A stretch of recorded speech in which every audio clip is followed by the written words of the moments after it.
What's up, everybody, and welcome back to another episode of the TrueShot Guest Spot Podcast.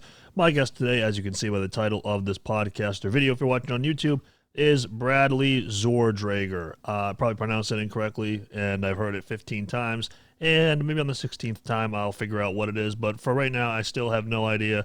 It's a very metal last name, let's be honest. But anyway, Brad is a writer at, we'll go over it in the podcast. There's so many to list. And he's also the marketing manager for both Brand of Sacrifice and in the band of Sulfur, which is fronted by Ricky Hoover, who used to be in the band Suffocate. As we all know Brand of Sacrifice, though. They just recently released Lifeblood, one of the best deathcore records of recent memory.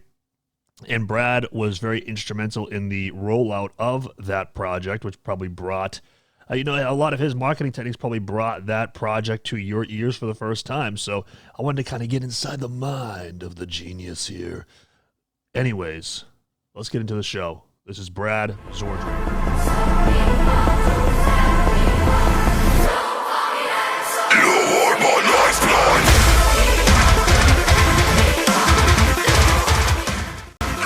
Okay, there you go. You got Brad eating some ice cream. I started it right there. I made sure it was on the podcast right there. So why don't you, I can't say your last name, so why don't you introduce yourself, Mr. Brad? Because as you saw it in the Brand of Sacrifice reaction video, I just couldn't do it. I just couldn't figure it out. I'm Bradley Zorgdrager. Zorgdrager. The first G is silent.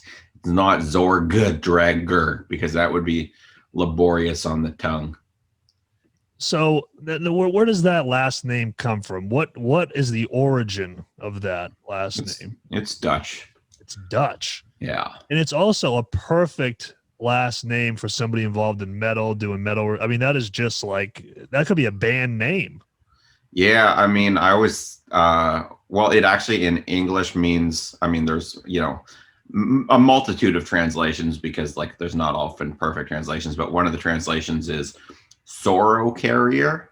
So I always said if I started a band, that would be my band name. Like I haven't done a band since I was a kid, and I didn't do a band, but I did a little record label for a while, and sorrow carrier was my label name. Oh, cool. So, yeah. Interesting. That is really interesting. And I also got to say too, because I'll ask you how old you are, but first, you're the first person I think that I've had on that has a beard, and not only that, but one that outweighs mine substantially. Now, when did that journey start?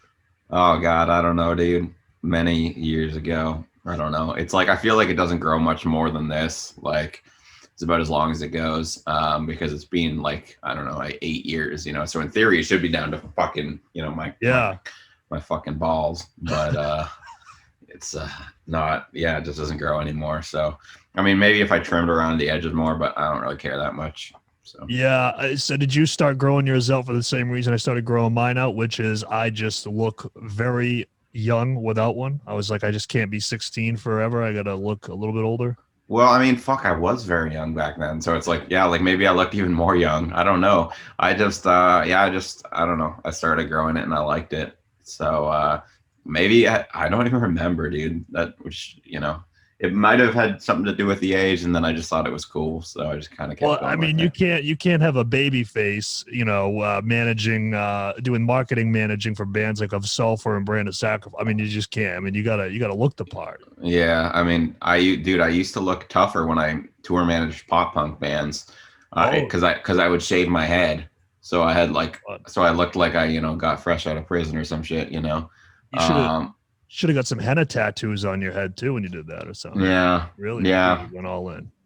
Yeah, it was cool. But then I never thought I'd grow my hair out again, but just because I was like, it's a pain in the ass. And I never wanted to go through the grow out phase. And then I just kind of did. I thought I'd just shave my head until I died, but I decided to let grow it. Yeah, I always wanted to kind of grow my hair out a little bit, but what happens is, like that awkward in between phase where it's like curly and all that. Yeah. It's like there's like 6 or 8 months of like this really awkward hair looking phase. I just wore hats. I don't want to deal with it. I always wore hats, and then there were people who were like, dude, like when I stopped wearing hats, they're like, I haven't seen you without a hat in like a year and a half. And I'm like, yeah, I mean, I don't need one now, I just got luscious locks. I was wearing one earlier. I have like hats everywhere. I don't see one right now, but there's probably like 3 on my bed and then 4 on the floor beside my bed. So I actually just saw that, Brand of Sacrifice just posted their spring collection coming up, and I'm definitely getting that hat. I mean, I definitely yeah, want that. I want that fucking hat. I gotta Yeah. ask them what they printed the hat on. I wasn't any part of that, but the hat, I have this Outer Heaven hat, and whatever the company is that it's printed on, it's the best fucking hat that I have. And Austin from Outer Heaven told me he specifically went to like a supplier's warehouse and tried on like 40 different hats to find out that one, and it worked because I bought one, and then I had to leave the show early for whatever reason, and on my way out I like put the hat on, and I was like I had like a transcendental whatever experience, and I had to text my friend who was still at the show, be like, you need to buy me another one of these hats, because I'm gonna be like, if like whenever this one gets like worn to shit, I'm gonna be so sad. But like I've done a very bad job of like wearing one of them and keeping one pristine. I just kind of wear whichever one I find in my room first, so they're getting beat up in equal levels instead of one getting worn down and whatever. So Yeah, I'm like that. So I've always had this Nike hat. It's kind of been my main hat. I'm like that meme of I don't know if you've seen it around, but it's like of the older gentlemen after they get their stimulus check and they're replacing the old New Balances with the same exact New Balances. That's like me with this Nike hat. I just make sure that I find the exact same one and when it gets worn down. So I just yeah, keep the branding up. But speaking of hats, we printed a hat. It's actually good what you said about your friend who went to the warehouse and tried on numerous different types of hats. Because I wish we did that, because we work with a company who does like print on demand and stuff like that.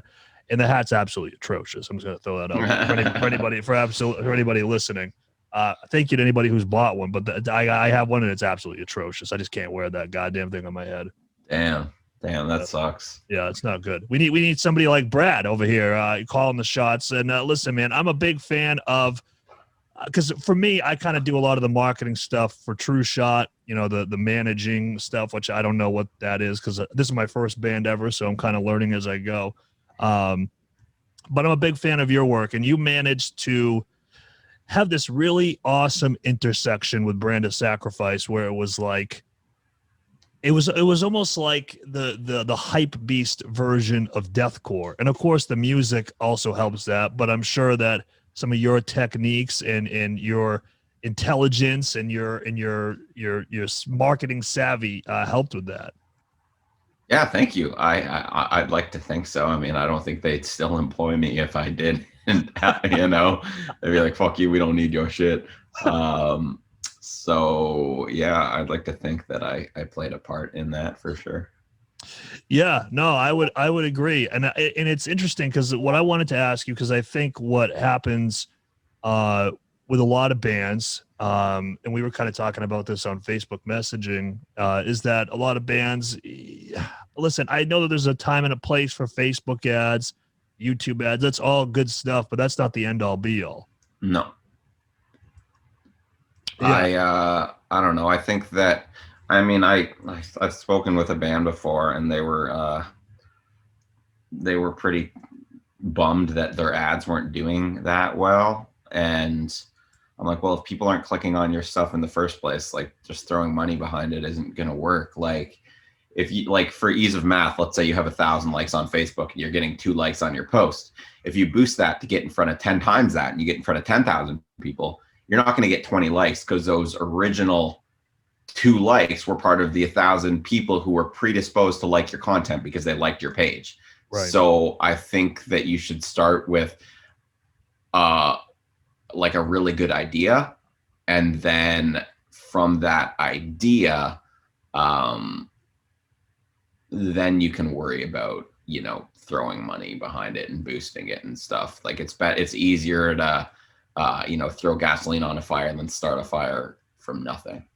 So yeah, for sure. And I think I don't know if I said it on one of these podcasts or I'd said it somewhere, but I was like, Brand of Sacrifice is kind of right now, they're like the supreme of deathcore. Like there's just like, you could print Brand of Sacrifice on a baseball bat and people would go buy it. It just has that effect right now. I was telling them that we should just literally make a Supreme ripoff that just says, of Sacrifice. So it's our brand of Sacrifice. Yeah, it's a great. I don't know what it is exactly. There was just because I'm trying to look at it also from not only just a marketing standpoint, but trying to understand my own psychology as other than just the music. I mean, the music is obviously great. I mean that obviously probably makes your job a little bit easier when you're working with a band whose music is just phenomenal from back to front. It helps. It helps. It certainly helps. Yeah. A little bit. But I don't. I was trying to understand my own reasoning. I'm like, why am I so drawn to just this entity, this product? And I don't know what it is. So, like, for on your point, from your point of view, obviously it's going to be a different thing for everybody. But for you, what do you think it was that really drove up the hype for this album in particular? I think it was that we tried to feed everything into one another. So we have our Facebook group, the branded ones, and we post in there and they get hyped and they start sharing it around, and then their friends join. And we used to do our Twitch streams, and in order to have a band featured in the Twitch streams, like it was so popular that we had to open it to people in our group first, and then if there was any slots beyond that, we would open that to people outside the group, but it never happened. So if people wanted to get a suggestion in, they'd have to join our group, and then we'd have a guest on. So their fans would come over and then they would watch it and they'd be like, oh shoot, I have a suggestion that I want in next week. So then they'd have to join our group so that they could make a suggestion next week. And then, we would do their suggestion and they would get excited and want to share the fact that we did their suggestion. So then more people would come in, and it just like all feeds into the same kind of thing. When you think you're about to get out of a brand of Sacrifice hype for a second, I'm like, fuck you, get the fuck back in here. So I love that. No, and yeah, because I saw that you had they had a bunch of different guests. It was like Kyle and Hardcore Keem. There was a bunch of guests. I remember seeing like the. I was a guest before. Was I officially working for them at that time? I don't know, man. I don't remember when, but at one point I was working for them. Our relationship is like, it's very hard to have like one of those things where it's like you've been seeing somebody for a long time. And you're like, when did we actually become boyfriend, girlfriend? It's kind of one of those, we've been like kind of like flirting and working with each other for a very long time.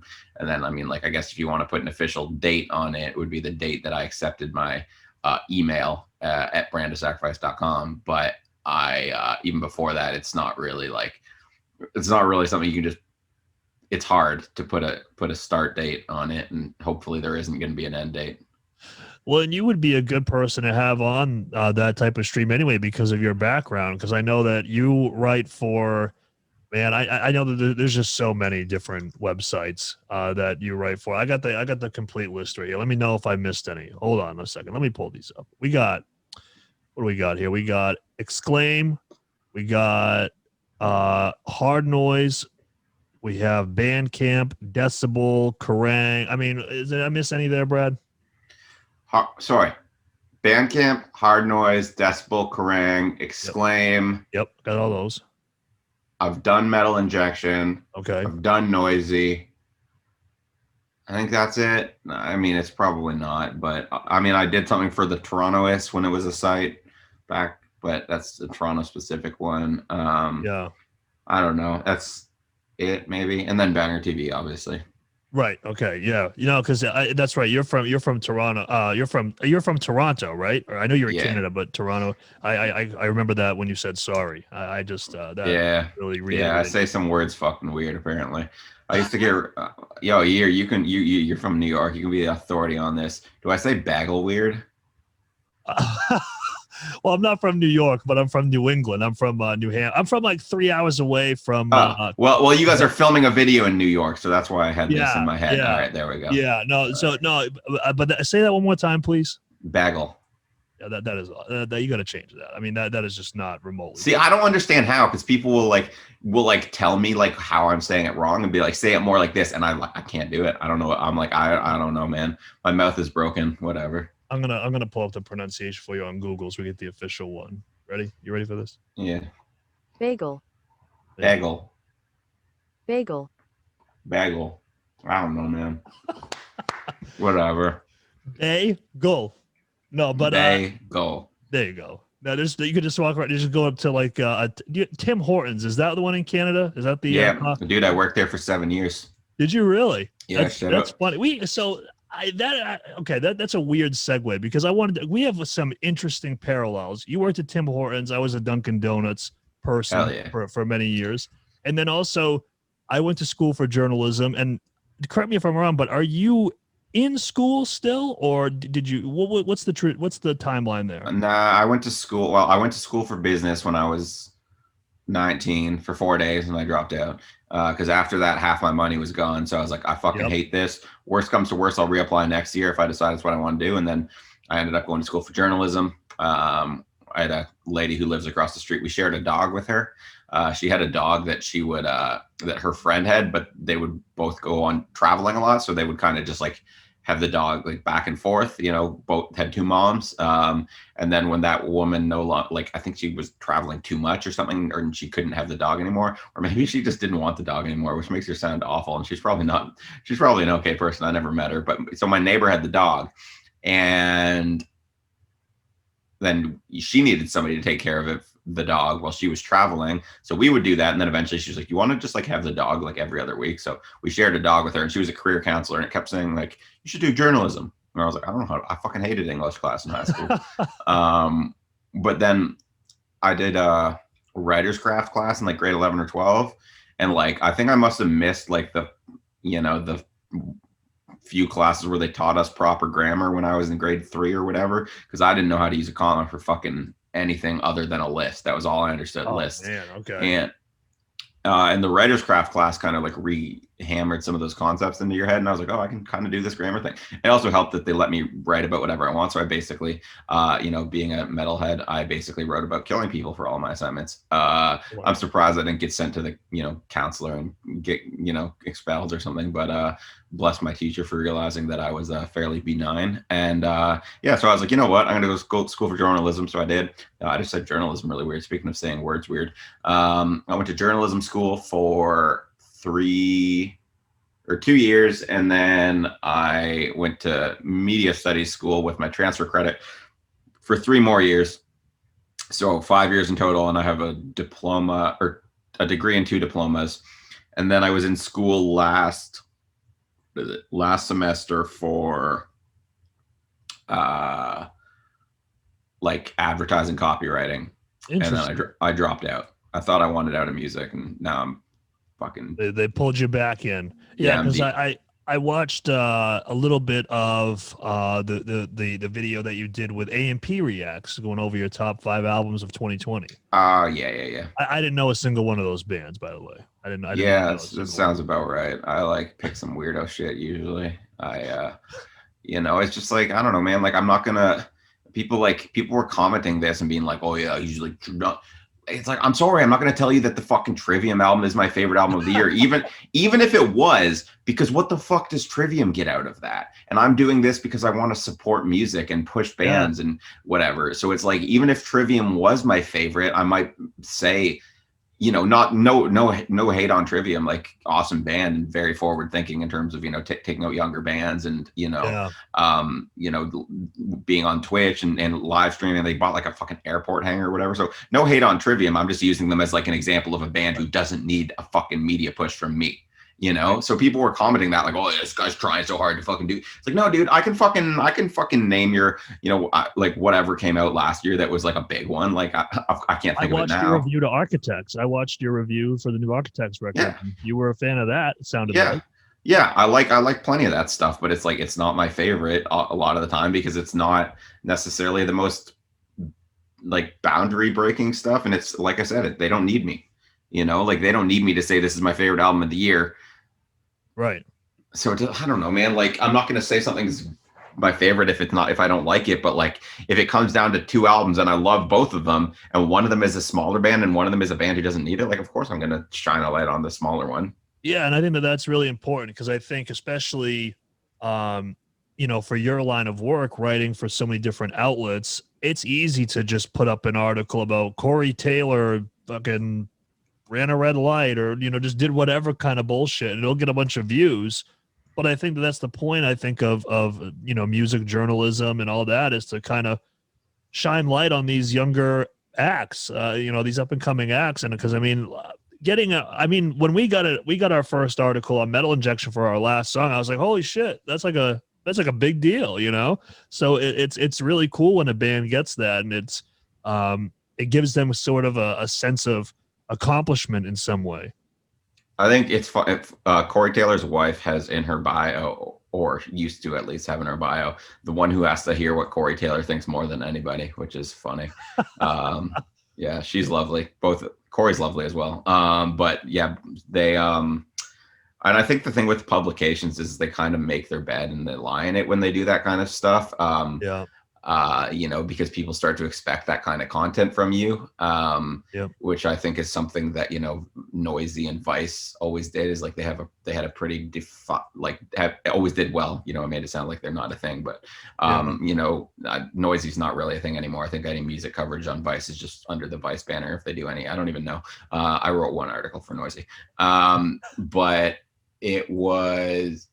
But yeah, like they always had a good defined sense of what to expect from them, which was usually longer form content. It was never like a boring news story. It was sometimes a little bit wacky, I fucking fed my fucking dog DMT or whatever, I mean, like not that, because that's like fucking animal abuse, but like that kind of like weird. Is that about like, Joe Rogan? Yeah, probably. No, but yeah, no, they would do these articles that are like, I don't know, like I did a bunch of cocaine and went to a meditation session or something to see how that would go or something, So Right. then, but like as far as music, it was never cookie cutter articles. Whereas like when you start to do that, it kind of screws you. Like, and I think that's one thing that I think has come good out of the pandemic, which I don't say that like lightly, because Right. a lot of terrible stuff has come out of it. But if you're looking on the bright side, and I'd rather it didn't happen, but I have seen like a lot of publications kind of doubling down on and refining what makes them special. So I write for Exclaim, and Exclaim has started really focusing again on Canadian content. We're like Cool. like the largest Canadian music magazine. Like we're the only Canadian music magazine still in print and available across the whole country, so what makes us special is that we cover a lot of these Canadian bands that other people don't. It's very easy to be seduced by the allure of an easy Beyonce story and this, or what I mean,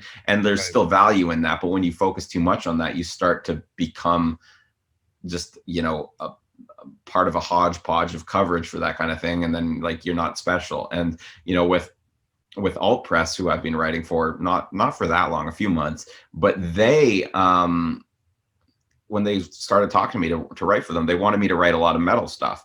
And I think that's interesting because, for the longest time lately, they were, kind of seen as kind of Warped Tour, the publication. Right. Yeah. And I think that them wanting to include more metal coverage is a part of them, I guess, re-diversifying and kind of focusing on the umbrella of what alternative can be. Alternative doesn't have to be this one subsect of alternative, which, at the time is, the Warped Tour kind of stuff, or now is like 21 Pilots kind of, or back in the day, I have alternative presses when they were all like new metal and grunge and, and then pop punk, and it doesn't have to be any one of those things. So I think like it's cool that they're kind of making a concentrated effort to kind of re-expand to like every facet of alternative and not to be defined by any one like genre or moment within that. So I think that that's something cool that has come out of this, is that people have been like, publications have been able to be like, oh shit, what can we do? What do we do well? Because you have to do what you do well now, because there's not enough money going around. So you got to do what you do well. So yeah, and it's interesting because that's a really interesting intersection, especially because like with us, being a band, that we also do the YouTube reaction videos, and it's really interesting because like I went to school for journalism, but I like to talk, so it was just like a perfect mixture for me. But it's really interesting that you say that about these publications, because the same thing works with reaction videos. I mean, you can go look at these reaction channels that'll have a good amount of subscribers, but if they react to the same, Nightwish, Baby Metal, like these very big, rabid fan base bands, you look at like a reaction to anything that's not that, and it's like 50 times less the views. That's the same thing that happens. And I know with us, it's interesting because it's like we at the same time, we put like a short snippet of our song at the beginning of the reactions, hopefully to, if you're going to check out this, Born of Osiris reaction, maybe you're a fan of us and you'll find us and blah, blah, blah. But we also want to use it to promote other bands as well, because there's something really special about when you listen to a band, you're like, I've never heard this band before. You kind of go in with no expectations, and then they just kind of blow you away. Yeah. Hell yeah. Yeah, no, it's yeah, you just gotta find balance, right? Like you can do like those bands, but you gotta do the bigger ones. And in doing that, you just gotta be smart about prioritizing it. And do you have to be the first one to react to this new giant band? Like, no, you can do it tomorrow. You'll still be fine. You'll still get a bunch of views. I don't know. I'm sure you get more if you get the first one or whatever. But I don't know. It's yeah. There's gotta be balance. Another thing that fucking people try to do with the reaction video thing a lot of the times is, there's success of like, what's his face, Alex Hefner, where he's like rap fan or whatever. Yeah. And like everybody wants their own fucking rap fan. It's like, oh, like I there are like these like I've seen some while I've been, like looking at the Brand of Sacrifice ones, I've seen like band manager and talent producer or something, and like all these things. And it's just like, it's really weird that people like feel that they need that when I don't think you do. It's the titling. It's just something that's supposed to be like, I remember Hardcore Kima, that guy cracks me up, but he really fed into it. He was just like, Corey from That's So Raven reacts to it. Yeah, well, that's just funny. That's just funny. But yeah.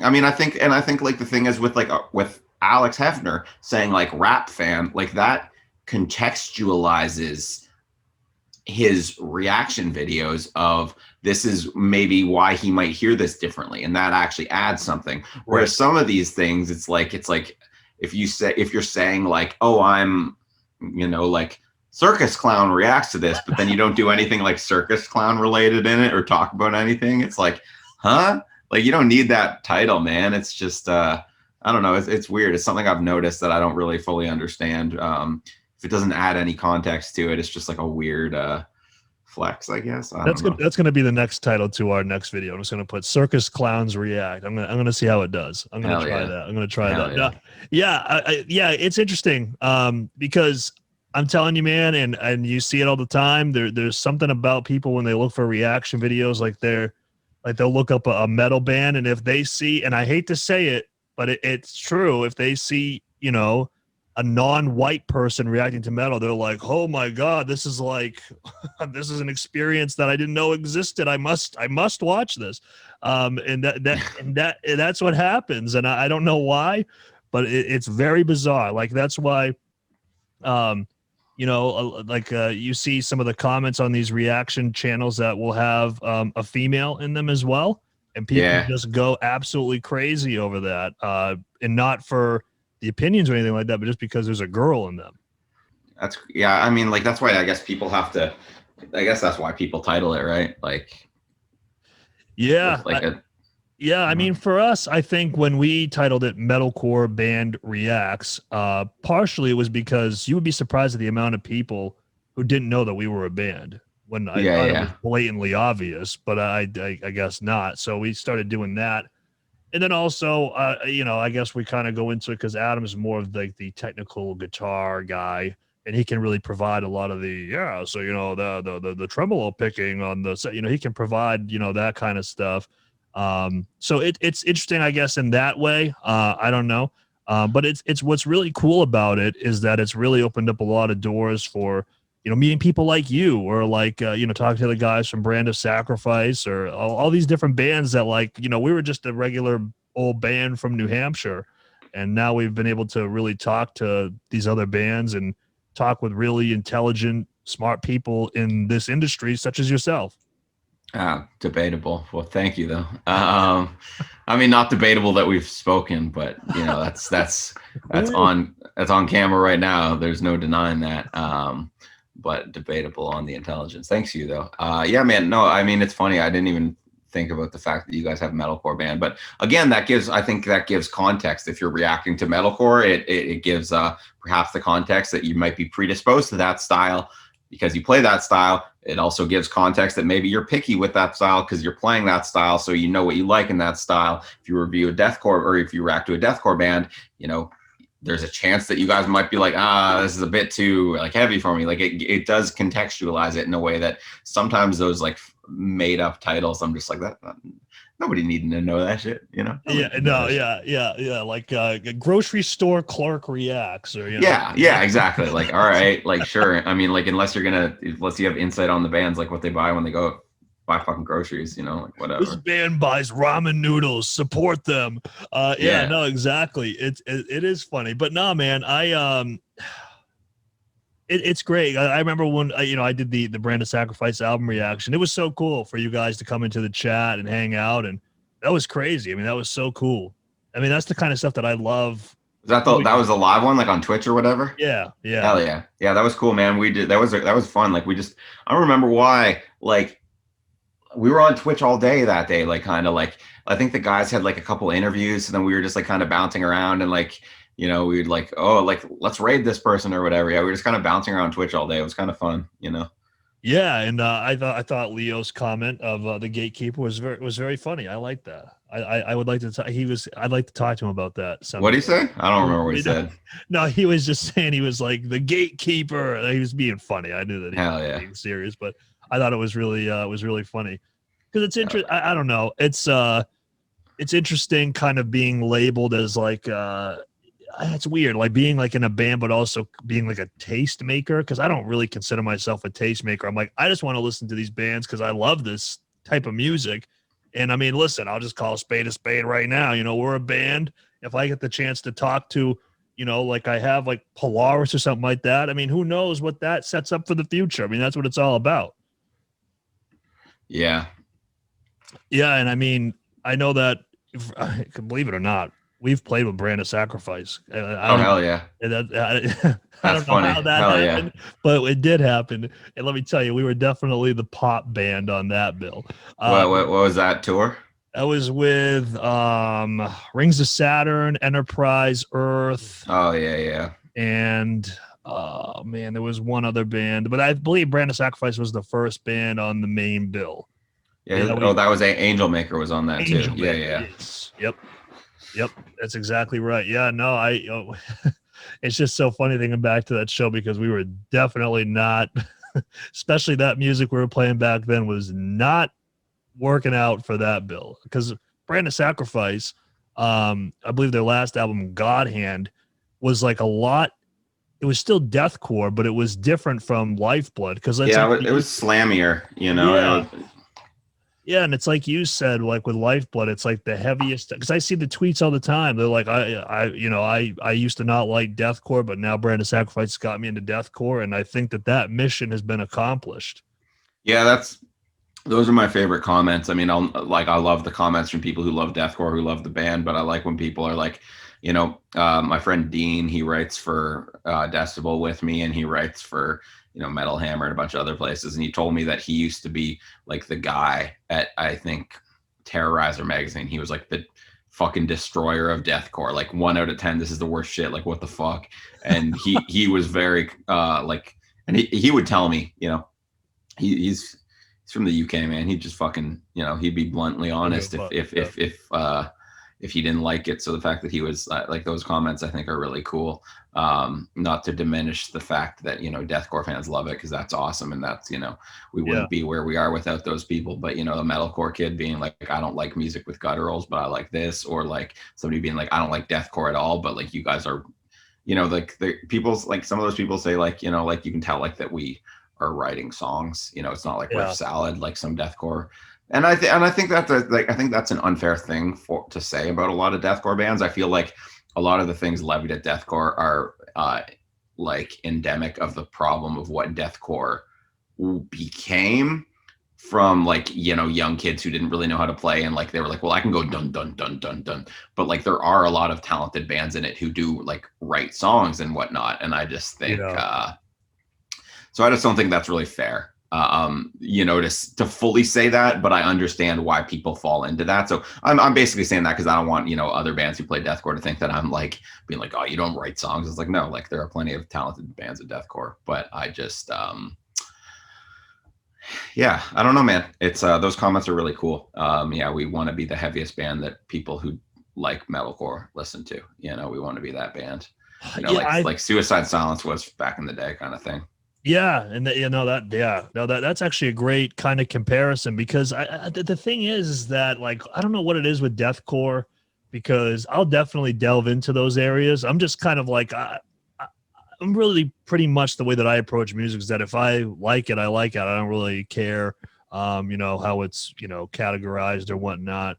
But I think with deathcore, what I had found there was like that period there where I don't know what it was about the genre, but it was just like it was either just like dun dun dun, or it was just like a bunch of sound just coming at you, and you couldn't really figure out why or like differentiate like what is happening. It was just like well, let's just make this as brutal as possible.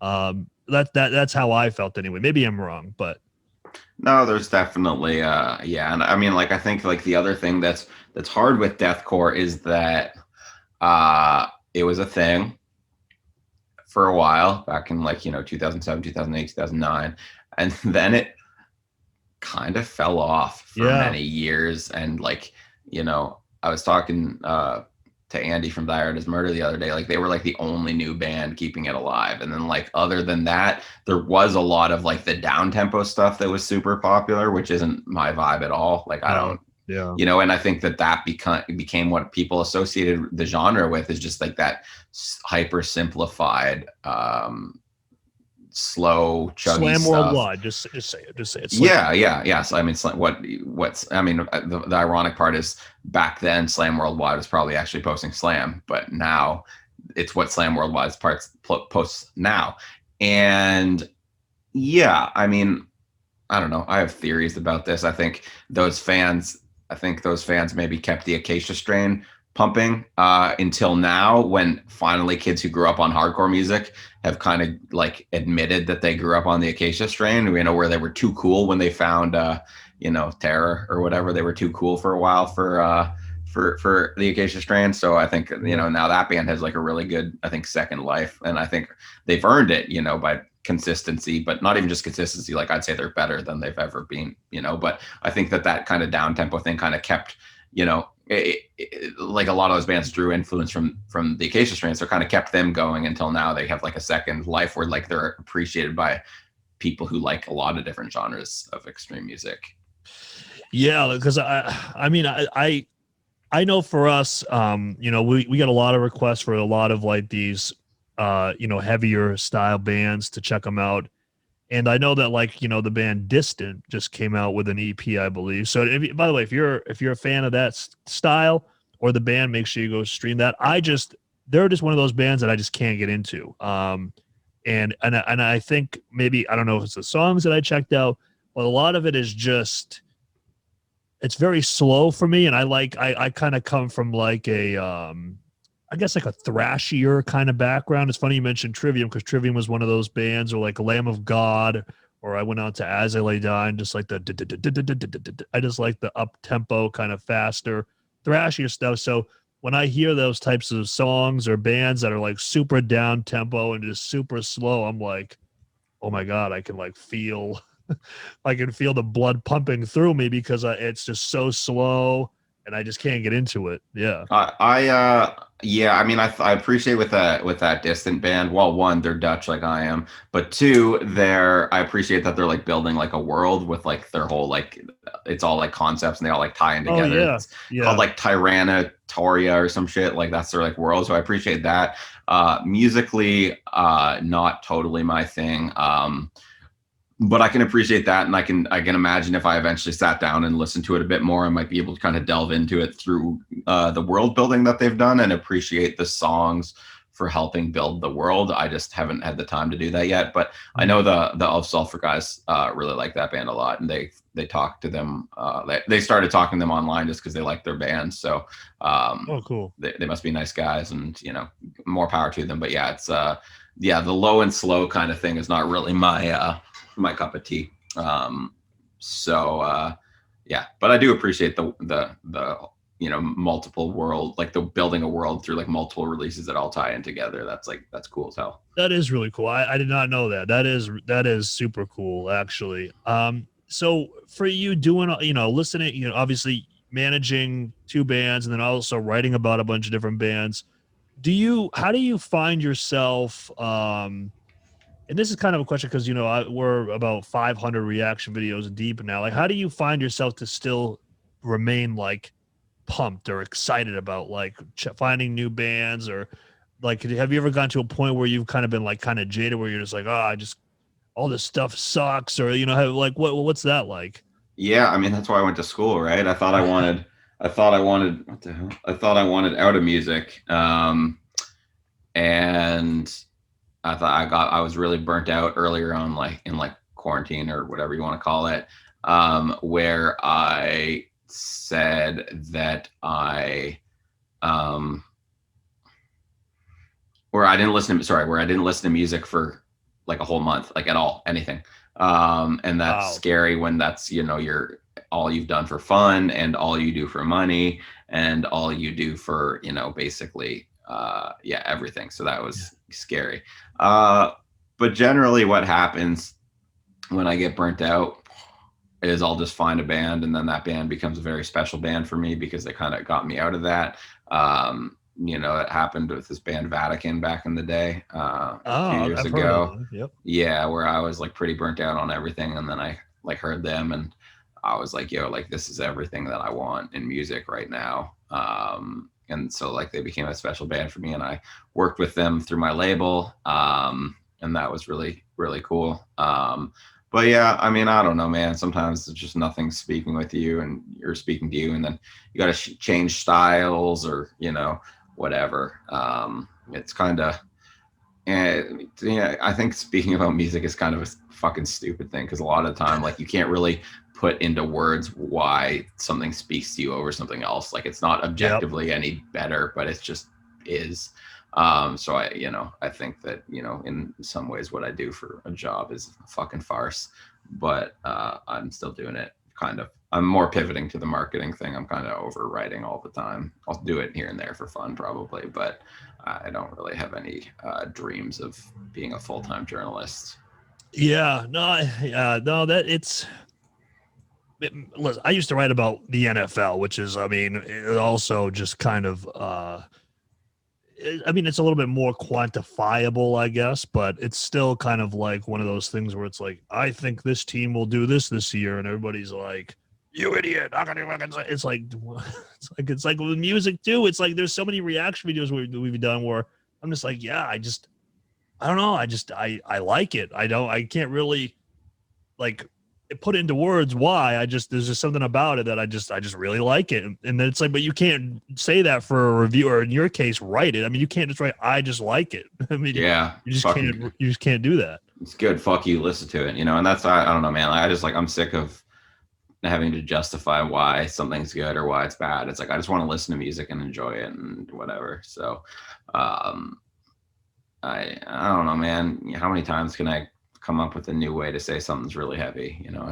I've said it so many times. And it's funny because it's nothing that anybody else will notice. Like, you think anybody else is going to remember if I fucking like sort of like repurpose like a description that I used in a review 12 years ago? No, but I'll remember, and I'll feel like a fucking sham. I can understand why, obviously, you want to do the marketing stuff, but I don't know, man. I mean, you can definitely speak to this more than I think I could, or really anybody else. Are there people like you though who kind of really want to promote those younger bands? Like, are there people like that? I mean, obviously you're kind of in a more niche sphere in that way, but I mean, like, again, for like an AltPress, I mean, a lot of these bands that for example, that you had mentioned in AMP Reacts, that video, they're never going to see the light of day on AltPress without a guy like you.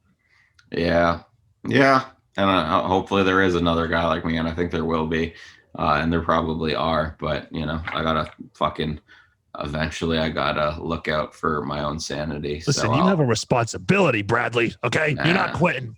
yeah, fuck that. I'll do whatever the fuck I want. I'm kidding. I want you to be happy because you're Yeah, the when when I have enough money to like live comfortably and shit, then I can just fucking I can I'll boost a post about some fucking band I like. There we go. I don't know, man. I don't know. I just like my priority shifted. I can't you can't just fly the flag for somebody else forever. Yeah. Eventually you've got to fly the flag for yourself and your own sanity and your own No, that's yeah. very, So very true. I'll work how I can in that, but it's definitely not going to be the be all end all for me. No, for sure. And but I didn't even ask you, how old are you, by the way? I'm 30. You're 30. Okay, I'm 28. So we could have went to high school together. That's good. That's good. Because Yes. I'm sick of talking to these young kids. Everybody's like 22, 23, and they're way ahead of me. And I'm just like, this is crap. I don't like this reality check here. But, Yeah. since you're the new deathcore marketing king, Yeah, apparently. I want to ask you about two very controversial bands that have been dubbed deathcore in the past, and I want to get your feelings and opinions on if the labels have ever been true or are true. All And right. I think I know what you're going to say, but I just want to go through them. I want to get your this is a professional opinion, Brad. Are you up for the task? Yeah, probably, maybe. I hope so. Very modest. Okay. Amir. No, they're not a deathcore band. They don't have death metal riffs. They're not a deathcore band. They have. I think the problem is they came up with those band.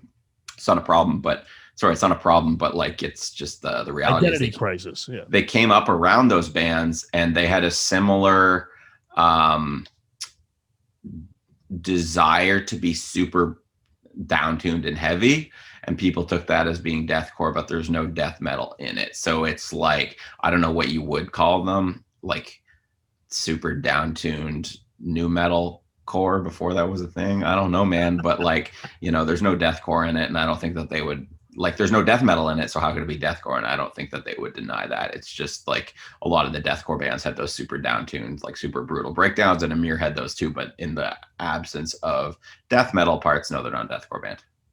See, I love that right there. That is the AltPress article we need from Brad. That's Yeah. what we need. And then the second one, Attila. Yes, Attila is a deathcore band. They have death metal riffs.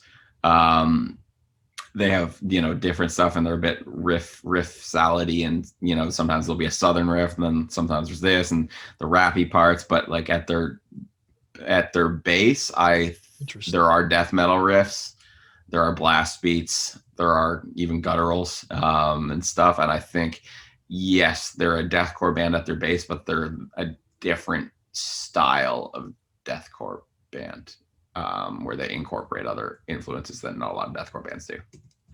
Interesting. See, I like now again. Those are the articles that I would love to read, because I see all the time that people dub. Because as you probably have come to, I don't know if you've seen it on any of my social media or anything. I'm a massive Amir fan. I mean, like massive. I mean, like, I love Amir.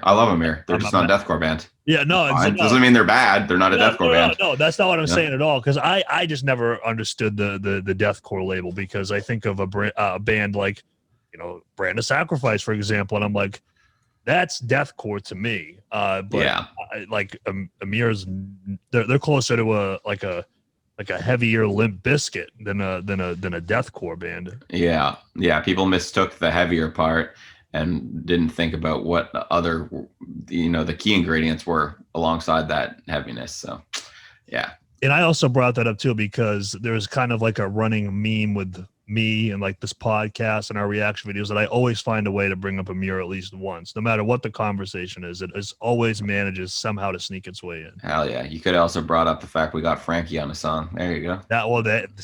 Listen, that's where the segue's going here, Brad. All right. Yo, I do your job too, motherfucker. I know how to do this shit. You're very good at it. I like that. I'm very good at that. Okay, so you had multiple features on the new Brand of Sacrifice record. Yes. Now, there's a couple of things I want to talk about. First, the overarching premise of features.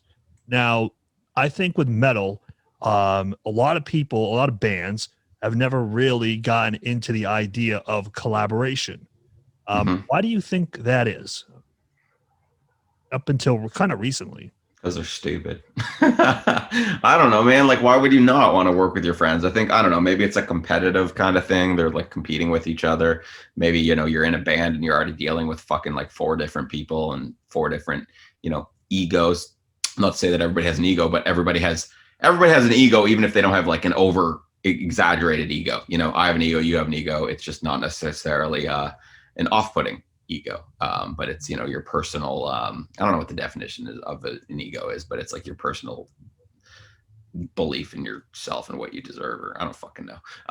But so maybe it's like you're dealing with too many people, whereas like in rap it's like yeah, you got your producer, maybe a couple producers, but they kind of work on it, and then you come in and you do your part, and then it's like, well, I can get this guy on here. I don't know, but I think it's cool that bands are doing more and more of that, and I think it's going to take a while to fully be embraced, because like for me, Full of Hell put out that collaboration album with Merzbow, and I'm like, there's like in my head, I'm like, is this a legitimate Full of Hell album, or is this like its own thing? And I don't know, like I just feel like there's probably a more defined answer in the rap world. Like, is that whatever Crown, Capture Throne, whatever the fuck it is from Jay-Z and Kanye West, like, is that a Jay-Z album? Is that a Kanye West album? Is it a both album, or is it its own thing? And I feel like they have a more nuanced answer for that, whereas like I was just like, is this a Full Hell album, or is this like its own thing? I don't know. But yeah, I don't know, man. I think it's cool. I mean, like, yeah, I don't know. I think it's cool that people are collaborating.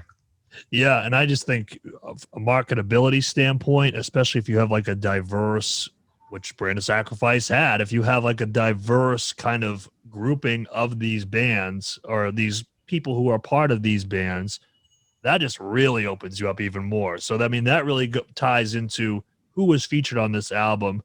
Number one, I believe the first one, if you're going, I'm going to pull up the Spotify real quick because I want to make sure I get the tracks in order. But I believe the first Frankie's first. Was Frankie. Yeah, exactly.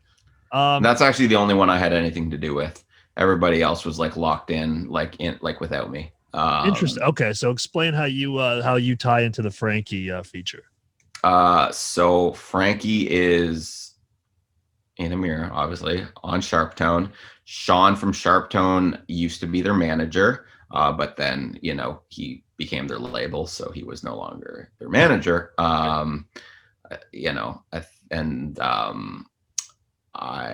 Sean used to manage a band called Like Pacific, who I used to tour manage, so I knew Sean from that. So we were talking about potential people that we would want, and I think I brought up Frankie, and the guy's like, oh, that'd be cool. And I was like, well, let me text Sean. So I texted Sean. I said, could you put us in contact? He goes, yeah, email me. I'll forward it to him. I think we probably had it locked in within an hour. It was pretty fast. He must have had his phone open or something, Frankie, because it was pretty painless to lock it in really quick. Obviously we didn't have the vocals within an hour, but it was all like deal's done, like we're gonna do it, let's go, within an hour. That's awesome. Yeah, no, Frankie, in my experience, because he was the first guest I had on this podcast, I was like, I got to start this off big. And I mean, for a guy who's been around for, it's 2003 or whatever it is at this point, when Amir really kind of first started to form or whatever, for him to do that, I thought that was super cool. And I actually had, for the song that I had showed you that we're going to be releasing, I actually hit him up to see if he would want to feature on it. And at the time, we just couldn't swing it financially. But he was super open to it, super nice guy. And I just think that really speaks to who he is. And I think he's a very misunderstood character. Yeah, I mean, I've talked to him a little bit, and he's been nice to me in the few times that I've spoken with him. I don't know, man. I know people who have worked with him. I know ex-band members of his. And yeah, I mean, he's been nice to me, man. That's all I can say. I can't really speak beyond that. Yeah, no, so what I was going to also say too is that, if I didn't know who Brand of Sacrifice was, I mean, that right there would get me to go check them out because of, who, my fandom level and whatnot. So that right there, you get a certain section of fans there. Because I don't know how much the overlap is between Brand of Sacrifice and Amir, but I'm sure it's not a lot, initially. Maybe it is more than maybe it's more than I'm giving it credit for. But then From there, you have Ben Dur, which I mean, he's like, I mean, come on, you know what I mean? I mean, he's Ben Dur. Yeah. Yeah, I mean, fucking Kyle and him traded vocal spots on tour. Like Ben would do a part in Charlotte, and Kyle did a part in The Heretic Prevails. So it Oh was, wow. pretty easy to, we toured with them for whatever, like 2.5 weeks or some shit. So it was pretty easy to be like, hey, do you want to do this? We had already performed together. So it was, it just made sense, Yeah, and I think that right there, I think that also just kind of speaks to the heavy genre. I think that's just going to make that section of fans happy. I mean, they're going to be like, hell yeah, that's fucking awesome. But then perhaps the biggest curveball of all is I'm not going to be able to pronounce his last. Like your last name, I can't pronounce Eric's last name. Can you help me out with that one? Eric Vanlerbergy, maybe. I don't know. Maybe it's just Eric Vanlerberg. I don't know. Yes. I don't know, man. I don't know. He's really nice though. I've talked to him a bunch on Instagram. He likes he bought some skull from this company that makes fake skulls for all these like superheroes and stuff. And Cool. there's a Carnage one that I need to pick up, and it hasn't been on sale. But I think he got the Venom ones. We were talking about that. And we both want the Carnage one, so we eagerly await it going on sale so we can get one. Hell yeah. But yeah, he just likes the band a lot. I think the story goes that he sent a friend to the Michigan Summer Slaughter date to get him a hoodie because he couldn't be there. I think they were probably on tour or playing some big dick festival somewhere. And yeah, so he went out of his way to do that, and then he wore it in a promo photo for them, and he's just a fan of the band and he's been very kind. So I guess the guys asked him, and voila, I think he had said that he was a little worried to go. I think the phrase was to be alongside the goat of vocals, Kyle.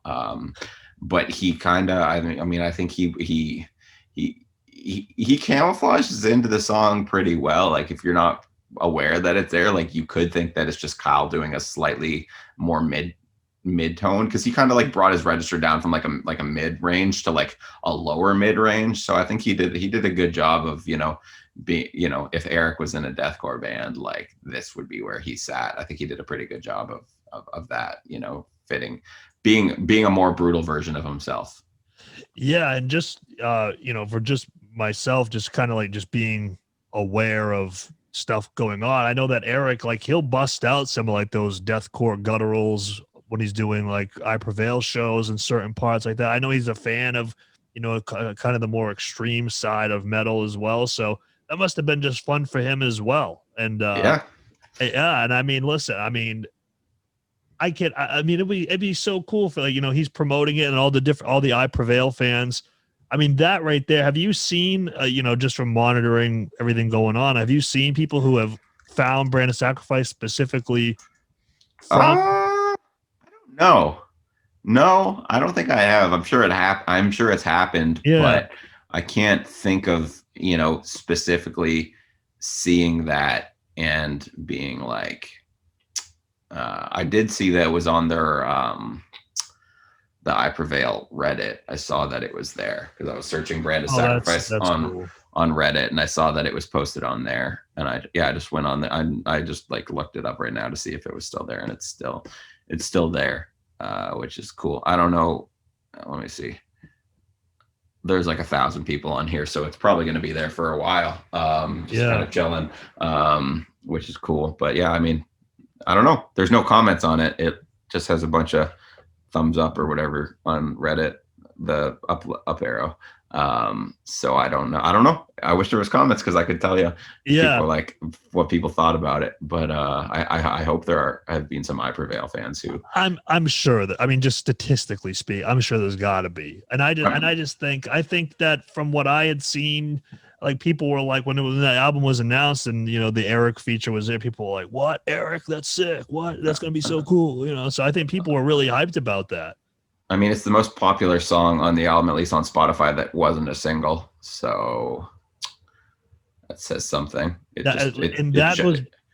just surpassed 100,000 plays on Spotify, which is cool. That's so sick. Animal will by when Spotify updates tomorrow. Animal will be over 500,000. Prophecy of the Falcon might be over 100,000 too. Mortal Vessel might be over 100,000 too. So it's cool, man. But yeah, that's that. Follow the Inhuman is the most popular non-single song on the album, and I think it's my personal favorite on the album right now.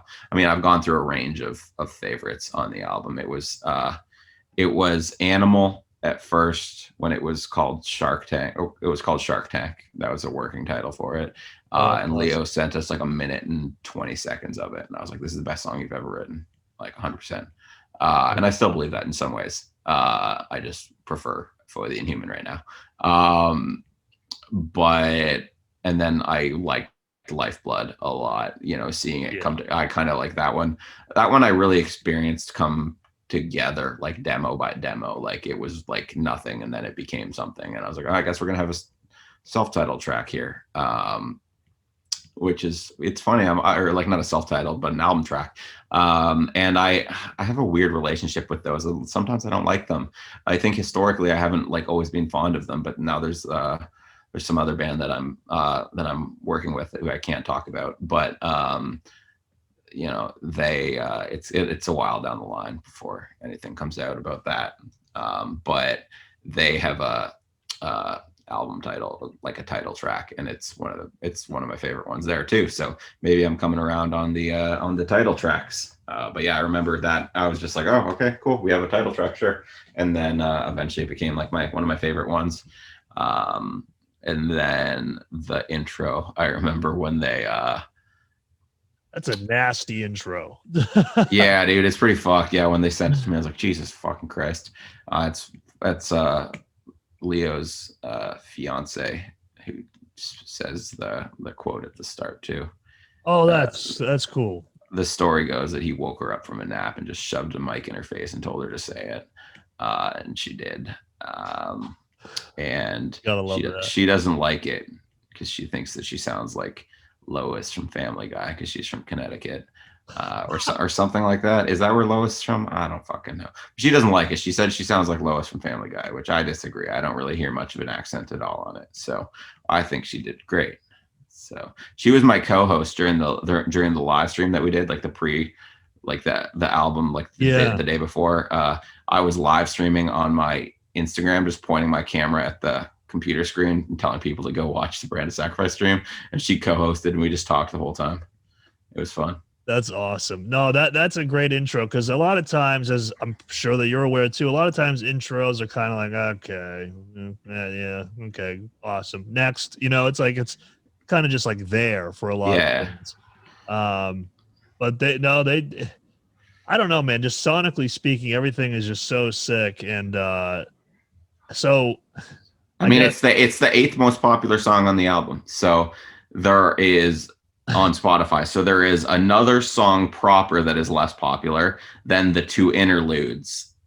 And yeah, so it's more popular than a proper, like, legitimate full-on song. And then two legitimate songs and then 2 interludes. So yeah, my top 3 tracks are Lifeblood at 1, Foe of the Inhuman at 2, and Prophecy of the Falcon at 3. Those are my top 3.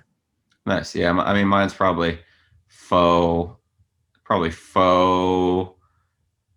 Animal, Lifeblood.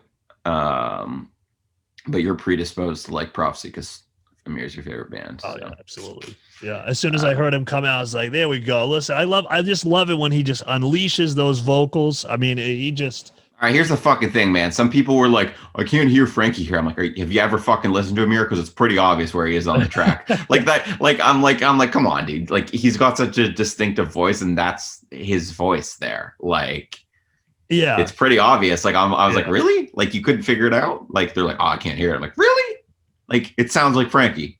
Yeah, exactly. Yeah, no, the Eric one is funny because it's still one of those things that if I'm just listening to the song passively, if I just like, I guess you can forget. You can forget. Like if you blink, you know, you're gonna forget. But with Frankie, to me, even just the way that the song was arranged, it was like building up. I'm like, okay, here comes the feature, and then as soon as I heard him, I was like, okay, that's obviously him. But then again, I was surprised to see those comments because to me it was like. a pretty distinctive sound, you know. Yeah. I mean, I'd say it's, I mean, outside of Jamie, because he's fucking singing, but I would say other than that, it's the most distinctive one. But that might be more because Kyle, obviously Kyle and Yeah. Ben are in, this, they can do the same register. I mean, Ben, is a little bit more, Ben's got like a really crazy way of sounding like an insane monster, but like really articulating. And Kyle does too, but Ben in particular just sounds like he's speaking from hell. And then I don't listen to Traitors actively. Like I don't listen to that band like at all. So I just don't know what Tyler sounds like. So but Frankie has such a distinctive voice. So other than Jamie, and like we were saying about Eric, like sometimes like if you're not paying attention, like it just feels like it feels like such a part of the song that it just feels like a part of the song. Right. So to me, Frankie was the most distinct outside of Jamie, which is obvious that it's not Kyle. Even though Kyle can sing like a motherfucker, that's not Kyle. Yeah, from the After Image. Yeah. And Earth Shatter, which is Earth Shatter. Yes, I get a lot of people saying we got to check that out on the Reacts channel, and I know. Listen, if you want, I know. Okay, I see the comments. I know I'll do it. I'll eventually do it. I promise. That's how I originally first started like getting involved with him. Like we were already friends, but they asked me if I wanted to like manage that band with them, and I was like, yeah, sure.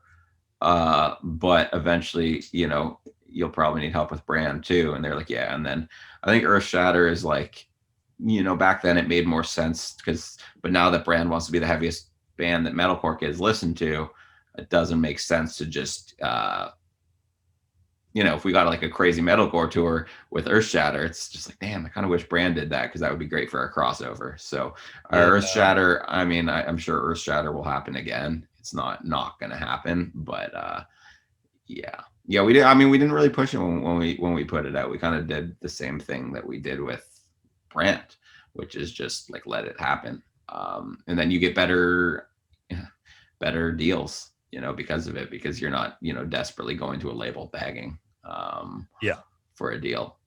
So we put it out and it got some good reception amongst our fans, and didn't blow up beyond that, but it's it's loved by it's loved by not few, not many, but some. It's loved by some. And I appreciate those people. I mean, listen, it's 276,000 monthly listeners on Spotify. I mean, that's no, I'm talking about Earth Shatter. Brand is loved by okay. Brand has, our monthly number is like, that's fucking insane. Yeah, we started this album cycle out with 85,000. I was gonna say, I thought it was like, I was gonna say 80. I even undercut you a little bit more, but no, because I remember, I don't know why, but I actively remember seeing that. It might have been because for our playlist that we have for the band, I think I put Demon King on there when it first came out. I remember actively seeing it was like less than 100K.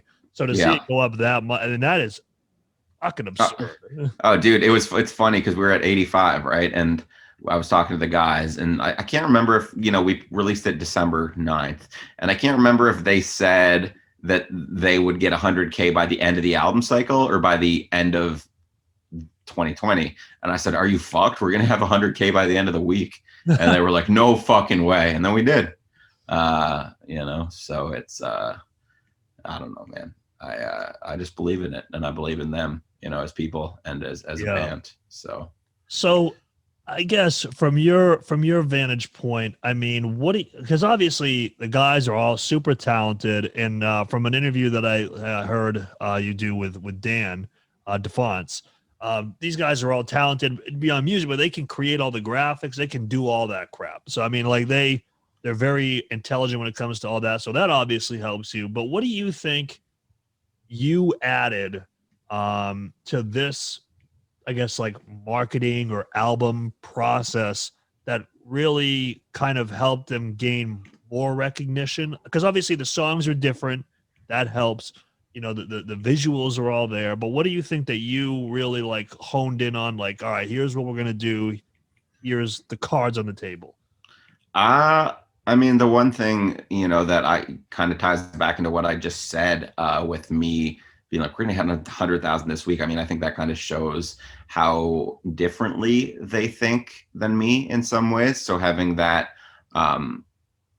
push and pull, I think helps, like with, with vinyl, variants, I'm not thinking with cost in mind. I'm exclusively thinking about what will do the rounds on the internet. So I'm thinking of the craziest vinyl variants that I can, and how cool it would be to do this and how cool it would be to do that. And then I go to the guys and I'm like, I think we should do it like this. And then they'll say like, well, that's too expensive, but if we remove this and this, it'll look cool as hell, but will still be, it'll still be affordable. So I think we just come at things in a different way. And I think that's cool. Like, I think I was, I don't know. I don't know why I'm good at what I do, because I didn't go to school for marketing. I think I attribute most of my success to the fact that I was in journalism. You kind of learn what makes people tick, because you need a story that people will click on. So I kind of started to think like that, and there's not a lot of money in journalism, so you kind of learn how to promote stuff without a lot of budget. So I come from that vantage point, and coming up with things that'll make people be like, wow, like the VR, AR, whatever you want to call it thing. That was my idea, because I'm like that would be cool. And I'm not naive enough to think that we're, fucking changing the game or whatever the fuck, like making a huge difference. Because, when Slipknot did a VR store where you could walk around the store and buy something by, clicking on the wall or whatever, that was cool. Like that felt like a new use of the technology. This just felt like we were adapting this technology, and it wasn't changing the game, but it was, for a band in our genre of our size, it was kind of like, holy fuck, and that was, I see it. You see it a lot with bands going out on tour, and they play a venue that's slightly bigger than they maybe should be playing. But now that they play in that venue, they kind of like, it kind of like validates them as a band of that venue size, and they start to have that success. And like, I think, like I said, like we weren't changing the game with that, but, people were probably like, holy shit. And then it, they thought that, brand was a little bit bigger than brand actually was at the time. And now we are, that on that level, which is really cool. I don't know, man. I think of weird ideas all the time. I'm just always thinking of weird ideas that make me laugh. And, if it makes me laugh, it'll probably make somebody else laugh. And, there's also that, our Facebook fan page. I mean, the guys, I've heard them talk on an interview before that they were, they talked about it a little bit before, but when I started talking to Leo, I had a phone call with Leo. I remember I was in the C room at my parents' house. They have a fucking room that's painted all teal and has like fucking seashells on the wall or some shit. It's my old bedroom. It's an abomination. It used to be Metal Haven, and now it's like this weird fucking beach bullshit room. But the bed's really comfortable, so I sleep in there when I go home. And I was in that room, and Leo had asked if I could help him come up with like a album rollout plan. And I don't think Kyle was on that call. I don't know, maybe Kyle was at work or something, but it was just me and Leo came up with a bunch of ideas. And first thing I said is, I want direct contact with your fans as much as possible. So I was like, we should start a Facebook group and a fucking email list. So we did.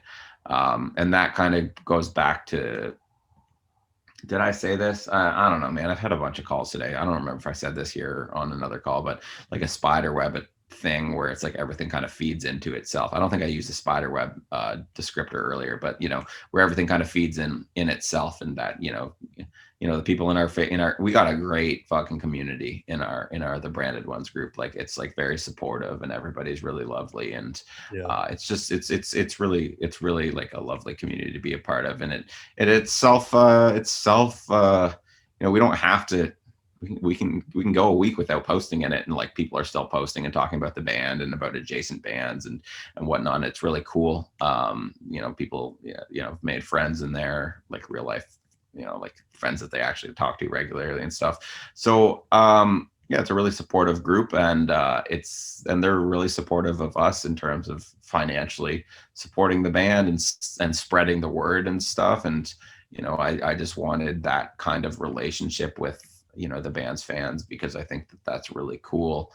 And I think that it's something only a special band can do. Not every band has the attention to detail, and the time and the caring to give back to everybody like that. And I don't blame people, because it's it's not an easy task always talking to people all the time. But I knew that the brand guys had it in them, and I think it's paid dividends for them. And yeah, man, fuck. I'm trying to think of other ideas that I did. I have a fucking marketing deck somewhere on here of stuff that I on my computer, some of stuff that I, played a part of. I mean, shit, dude. I got the PS5. I physically got the PS5. Yeah, I heard that story on Dan's podcast. Yeah, it was fucking crazy, man. So I love that story. Yeah, Yeah, for those of you that are, you got to go check out Brad's interview with Dan DeFonce of Continental Booking. That was a fantastic story, because I see you over here, Brad. I know you look like you're about to fall asleep right here. Nah, man, I'm chilling. I'm chilling. I'm chilling. I'm good, dude. I can talk all I know night. you had a bunch of calls today.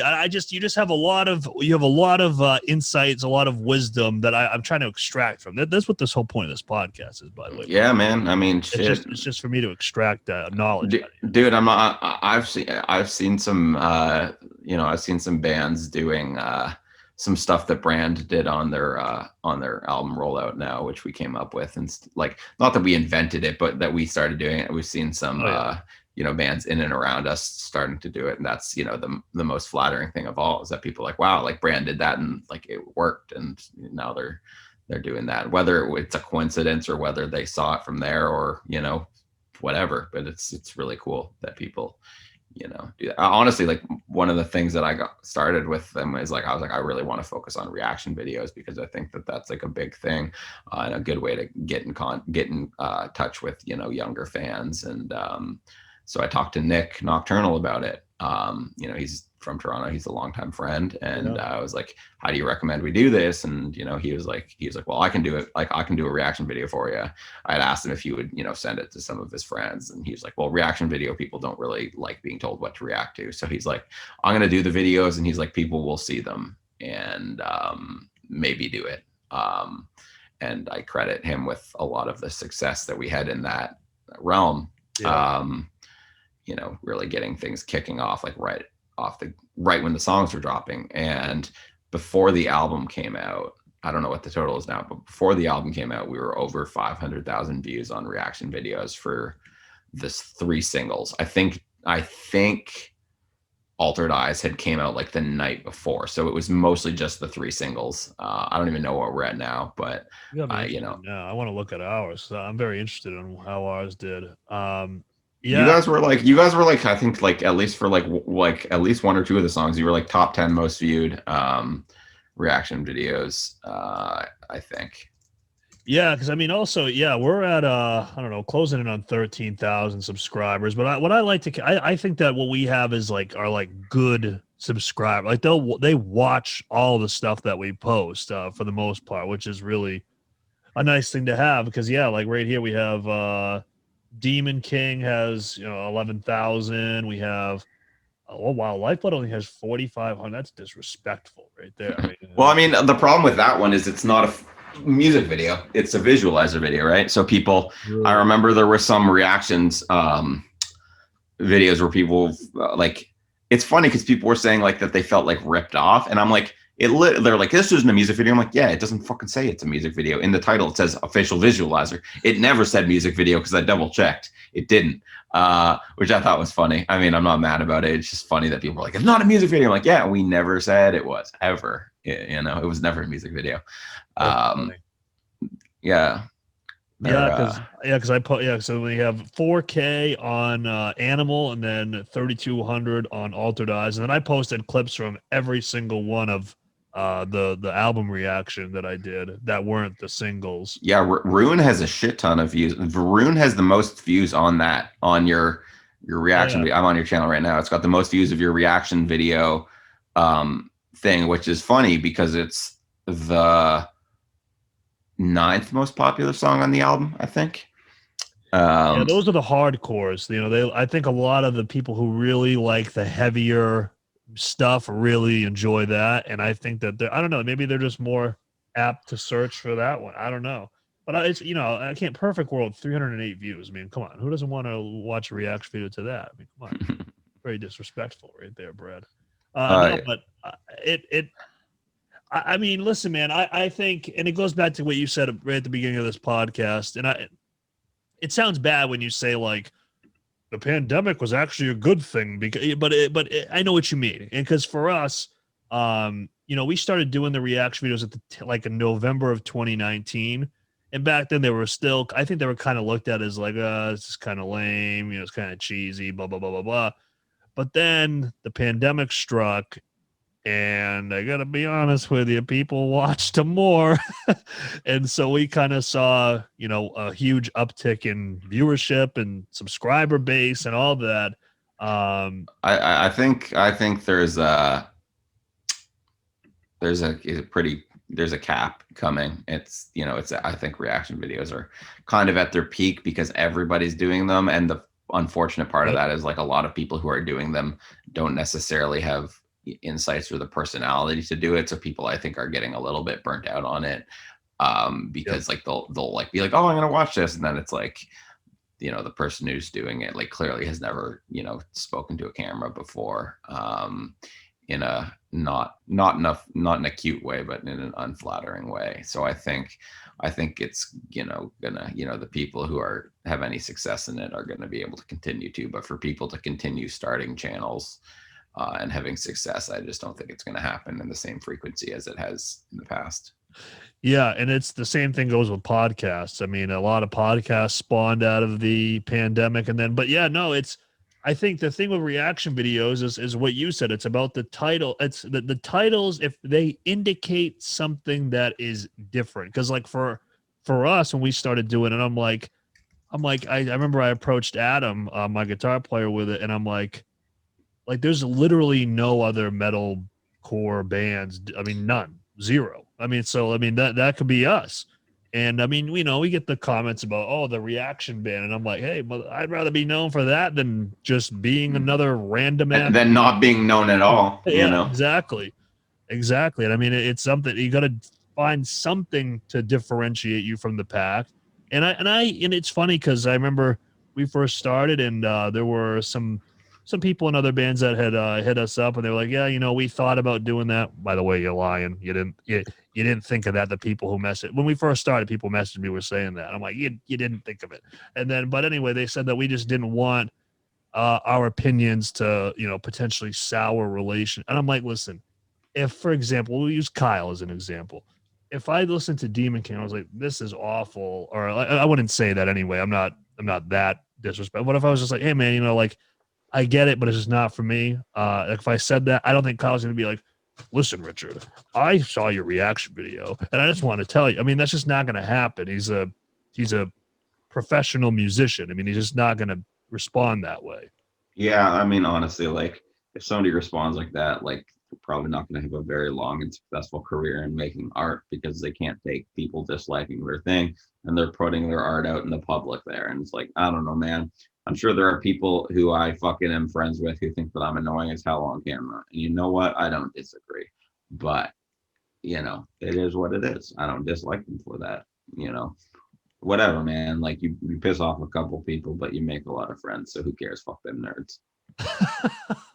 No, it's so true. I mean, it really is, and I just it's really cool, and it was nice to, I remember you had messaged me and you were like about the reaction videos, and you thought that it was a good idea, and that meant a lot coming from you. I just want to say that. Yeah, no, it's cool, man. It like allows you guys to make, well, one, you make connections with these bands. Oh yeah. And two, you're probably going to get a hell of a lot of opening slots on fucking, your local date when tours come, because people will be like, oh, who do we know from that area? Oh, those guys, you know what I'm saying? Yeah. And then you're also getting like bigger bands in your genre to promote your shit because they post your fucking shit, which is, yeah, it's true. A nice, side effect from it. So it's, yeah, I mean, like that's about the only downside that I could say is, like, oh, what if we piss somebody off with it? But, fucking piss baby if they cry about that. Like, who cares? Who cares what fucking bunch of fucking New England motherfuckers say, you know, like Right. who cares? Like doesn't matter. Like whatever, dude. Like if you're a cool person, I don't care, man. I'm friends with bands I don't like, and I fucking dislike people in bands that I do like, you know. That's just the way it goes. I mean, that is, I mean, That sounds bad. I don't dislike very many people. I like no, most people. You know. I know what you mean. I mean, it's very possible to like somebody as a person, but you're just like, hey man, like I have friends that don't like my music. I mean, that's just the way that it goes. I mean, not every single person in my life is like, I fucking love metalcore, man. I'm fucking so stoked that you're in a band. You know, like my girlfriend, but I mean, she listened to coffee house music. You know, I mean, she's not like going out, you know, in mosh pits and looking for the next Trivium show. So I mean, and my cat's meowing in the background now. This happens. I try to get through one podcast without him meowing, but no, man, it is cool. And I like, again, like you got, like, you're a great example of it, and the guys in Brand of Sacrifice, just talking to them, it's just a really cool thing, because yeah, we went into doing the reactions in a very intentional manner. We're like, not only would we have fun doing this, but I mean, like, you know, it's bound to eventually get noticed by somebody. I mean, it's just not going to be noticed. So it's been cool to meet people like you, and you know, I mean, because I mean, let's just call a spade a spade. What are the chances that we would be talking on a podcast if not for any of this? You know what I'm saying? I mean, probably not, you know, but I mean, if you guys had just messaged me, I probably would have done it. I don't really care. I'll do most things, you know. I don't care. I'll talk on podcasts. I don't give a shit, man. Just like buy Halo Top ice cream for $1. Yeah, dude. It was $1 at fucking grocery outlet. I was like, what the fuck? Why would I not buy this? Yeah, like grocery outlet rocks. You can get 10 Beyond Burgers for $10. It's fucking, I don't know how I was vegan before I went there. It's fucking unreal. I buy like giant bags of frozen Brussels sprouts and fucking giant bags of frozen squash, and that's what I eat for lunch like every day. Just make a bunch of Brussels sprouts, a bunch of squash, and a bunch of fucking tempeh, and that's all I eat all the time. Oh man, okay. So I didn't know that you were vegan. That's a whole other podcast. But that's interesting. I give you the props for. Maybe it's probably not for you, but from the outside looking in, the willpower, I guess. But it's probably not like that for you. It's probably just very easy and natural. Well, being fucking vegan? Yeah. Yeah, I mean, I don't know, man. It was easy. I thought it was going to be harder. I liked meat a lot. I didn't like vegetables very much. And I just decided it was morally the right thing to do. And I decided that, whatever, I'm just going to fucking try it. And if I don't fucking like it, I'll just stop. I think that stops a lot of people from doing it. They think like that if they say, yes, like I'm going to be vegan, that they just fucking signed a contract. And if they stop, they can't eat food and they're just going to die. It's like, no, you can fucking try it. And if it's not for you, you just like fucking stop, you know? And even if I did stop, like I opened my palate to a lot of new, I was a picky eater before, and now I'm not, you know. I would go get a fucking shawarma wrap and I'd get like 2 things on it. And now they're like, what do you want? I'm like, everything, like whatever. What do you got? Yeah, put it all on. Fuck it. Is there fucking dairy in it? No, don't put that on. Everything else, yeah, cool. Yeah, I don't know, man. Yeah, people like to talk about like willpower for that, or like the being straight edge thing, and I'm just like, I don't know. I'm just not I was never interested in drugs. Are you straight edge as well? Yeah, I'm vegan straight edge. So you see, me, people will never believe, but I've never drank ever in my life. Are you the same way? Yeah, me neither. The closest I got is I had a sip of wine in my mouth when I was like 12. Like my mom was, do you want to try this? I put it in my mouth. I was like, oh, what the fuck? And I spit it everywhere. I was like, what the fuck? People drink that shit? You're not a true straight edge, Brad, after that. Yeah, I'm a poser, dude. I want to give you an applause for all that. Hold on. Hell yeah. There you go. I have this board here, a Roadcaster, and I can put all different sounds on it. Oh, I got the Roadcaster beside me too. They hooked really? it up. Yeah, they hooked it up, man. Because I'm eventually starting a podcast, but you know, some of this marketing stuff is kind of taking precedence for the present. But yeah, I got a Roadcaster beside me right now. Yeah, actually, I saw you in the Architects album review. You had a Rode mic, so maybe there was the whole package. Yeah, they sent me a mic and the Roadcaster and a little fucking stand thingy, which is very kind. But yeah, I got to get my podcast going. But you know, what's going to be the intention for that podcast? What are you going to do on there? I'm not going to tell you because some fucker is going to be watching this and they're going to jack it. Not you. I don't trust them. I don't trust other motherfuckers though. You know. Okay, fair enough. Yeah. And also, I know that you said you're going to be working with another band. I know you said you can't name who it is, but I want a gentleman's agreement that I get one guess. And if I get it right, you have to tell me. Not on the podcast. You can guess outside of the podcast. Okay. I was gonna guess Blink 182, but you ruined it. Okay. Yeah. No, it's not Blink 182. Sorry. Okay, Sorry. I just thought that you were making the organic transfer from deathcore to mainstream pop punk. I just thought that was kind of the. That'd be sick, man. I'd be rich. Are you kidding me? Yeah, man. So I'll get you out of here though, because I know that you've had a long day. I know that you said that you're just chilling, but I want to be respectful of your time, and we could always do this again. It's like I always make the Joe Rogan joke that you'll come back on episode 128 or something like that. You know what I mean? I mean, dude, I don't care. I'm down whenever. I do. I work all. It's like people are always like, "When are you free?" I'm like, always and never. Because when you work freelance, it's like you're always busy, but you can always make time for somebody whenever. So that's kind of. Yeah, I'm like, I don't know, man. Dude, yeah. My main freelance gig is I write online casino and sportsbook reviews. So fucking random, but it's like pays well, and it's so fucking random. Like What do you mean online casinos? Yeah, like, so, the fuck? How do you review that? Oh, this slot machine works better. The visuals when I press the button look fucking better. That actually they managed to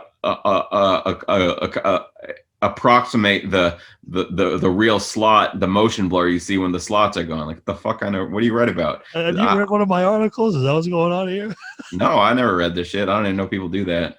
That's crazy. What the fuck? I saw there was an article on what the fuck website was it? I think it was the New Fury. I was on it, and they had a fucking thing they had an article about that, about fucking online casinos. I'm like, the fuck? What? Why is this a thing? Like, should I be gambling on the internet? Like, dude, I've been doing it for 2 years now, and I still to this day have never even played one of these. I have no. How the fuck do you review it then? That doesn't even make sense. Yeah, here's an article. The New Fury has an article. The best slot machine games from NetEnt. From NetEnt? I know that company. Yeah. NetEnt. That's yeah, dude. Funny. Dude, I'm telling you, literally the reviews are like like what is the live like what are the casino game lobbies like? I'm like they're extremely efficient, they load fast, everything looks great, and you feel the immersive experience of being in a casino. I swear to God, I like write that. What else am I gonna write? You know what I mean? Yeah, no kidding. I mean, that's why I don't like writing out like live reviews for like concerts. Like I've done a few and that have been good, but generally it's just like they played their song pretty tight. They jumped up and down, haha, good energy. Like, fucking who cares? Like, chances are if you're touring on a professional level, you're not completely the worst live band ever. You can probably at least sort of play your songs. So it's like, right. It ends up just being a bunch of, I'm like, all right, like whatever. Like, I just don't like it. I don't enjoy it because you can't say it. My favorite thing is when they send me over, because it's like a company that, like, I don't know. I don't even know how it all works. Like, I'm like, I say to my girlfriend, I'm like, there's going to be a time when this is like the mortgage bubble in 2000. I mean, like, this is no way that this is sustainable. Like, I mean, like, where's the money in this, But like, in what you do or in the casinos? Well, no, in what I do, I'm just like, I don't know where this money's coming from. Like, one of my best friends, man, was like writing like a bunch of weed articles when weed first got legalized up here, and like the pay that he was getting was stupid. I'm like, you don't fucking deserve that for that. Like, nobody does. Like, not him personally, but like for the amount of work that it takes to like write one of these things, I'm like, that's not worth that much money. And then I was like, dude, I don't think this is sustainable, but fucking milk it while you got it. And he did. And then that's how I've been living for the past. I'm like, well, because what really happened was in 2018, that's when sports betting started to become legal in the US. Like, it was legal, but then like the states had to decide on it. So it was like, oh, this state legalized it. And then I would just get a bunch of articles. It would be like, write a review for this this online sports book, but for these 3 different websites. And I'm like, okay, so I got to literally write the same review in 3 different ways. That's literally what it is. And I'm like, it's mystifying to me how this is even like an industry. I mean, it's crazy, Brad. I don't know where this is coming. Is this like a money laundering scheme? Like, I mean, what's going on here? I'm gonna fucking start doing this on the side. Are you shitting me? That's sick. And I don't even remember how I fell into this either. It's so bizarre. The whole thing is extremely bizarre.